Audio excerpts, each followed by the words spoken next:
75वां वर्ष जो है 50 से जब लागू हुआ हमारा संविधान, तब से अब तक 75वां वर्ष लग चुका है आपका। तो ये एक बहुत महत्वपूर्ण बात है। गोल्डन जुबली तो 50 में हो जाएगी और आगे वाली जुबली है ये। तो ये एक बहुत महत्वपूर्ण बात है कि ऐसा वर्ष हमें मिला।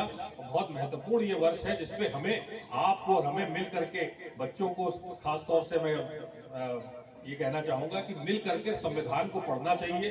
संविधान को पढ़ के भाई हमारे लिए क्या लिखा है बाबा साहब, हमारे लिए, आपके लिए क्या लिखा है, समाज के लिए क्या लिखा है, महिलाओं के लिए क्या लिखा है, भाई अनुसूचित जाति के लिए क्या लिखा है, पिछड़े वर्ग के लिए क्या लिखा है, सब लोगों के लिए। भारत देश में कोई ऐसा व्यक्ति नहीं है जिसके लिए संविधान में कुछ ना कुछ प्रावधान या सुरक्षा ना हो। ऐसे संविधान की जो है लिखा है बाबा साहब ने। ड्राफ्टिंग कमेटी के चेयरमैन थे, तो उन्होंने जितनी विचारधाराएं, हमारे स्वतंत्रता संग्राम सेनानी हो, चाहे हमारे संत महात्मा हो, चाहे महापुरुष हो जो हमारे पूर्वजों में पुराने प्राचीन काल से चले आए हैं, उन सब की विचारधाराओं को समेट करके संविधान की किताब में निचोड़ करके एक आपको, हम लोगों को एक बताया कि इस तरह से समाज चलना चाहिए, कायदे कानून से समाज चलना चाहिए, नैतिकता के आधार पर चलना चाहिए। तो ये सारी बातें संविधान में है। और क्योंकि 75वां वर्ष ये है, तो हमें भी संकल्प लेना चाहिए कि हम संविधान को पढ़ें। मैंने देखा है कि संविधान को पढ़ने के नाम पे संविधान का पहला पन्ना प्रस्तावना पढ़ के तो हम लोग सब भूल जाते हैं। प्रस्तावना के आगे कोई बढ़ता ही नहीं। अंदर क्या लिखा है वो भी तो पढ़ना पड़ेगा ना। इतनी मेहनत से भाई सन 47 से 50 तक लगभग अगर से 2.5 साल लगे उनको ये बना। 2 वर्ष 11 माह 18 दिन। हाँ, 2.5 साल से ज्यादा। 2 वर्ष 11 माह 18 दिन नवंबर में लिखा पूरी हुई थी, लिखा पढ़ी, तो 26 जनवरी को लागू हो गया था। तो मेरा ये आपसे निवेदन है कि इसको पढ़ने की आवश्यकता है, सीखने की आवश्यकता है कि वो कौन सी विचारधारा है जिसको लेकर के बाबा साहब ने उस संविधान की किताब को कानून और सेक्शन और आर्टिकल के रूप में, अनुच्छेद के रूप में सब पूरा उसको लिखा गया। तो ये हमारा काम है।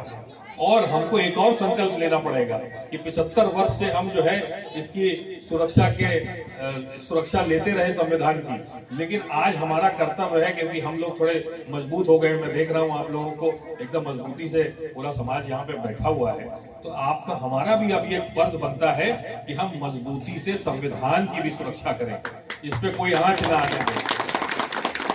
संविधान को आज हमारी जरूरत है।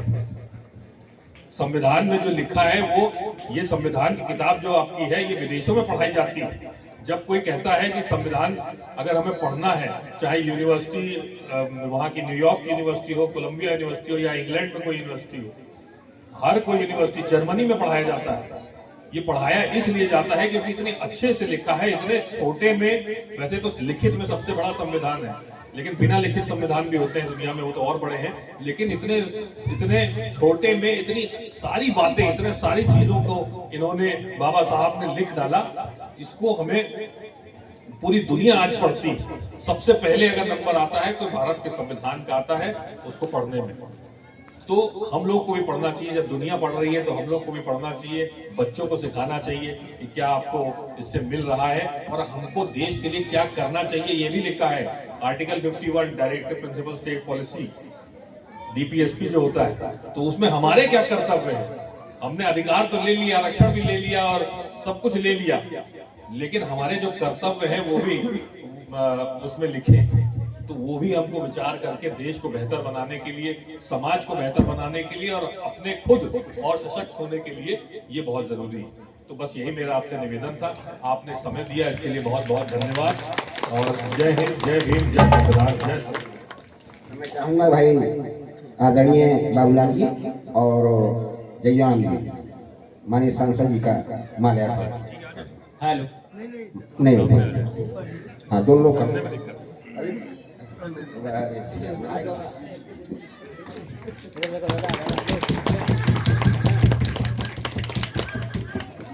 हेलो, हेलो, बहुत बहुत धन्यवाद।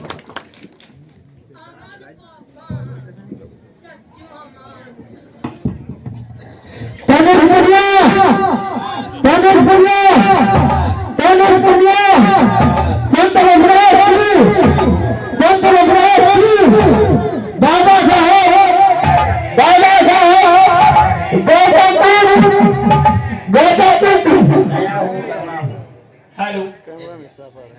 हाँ?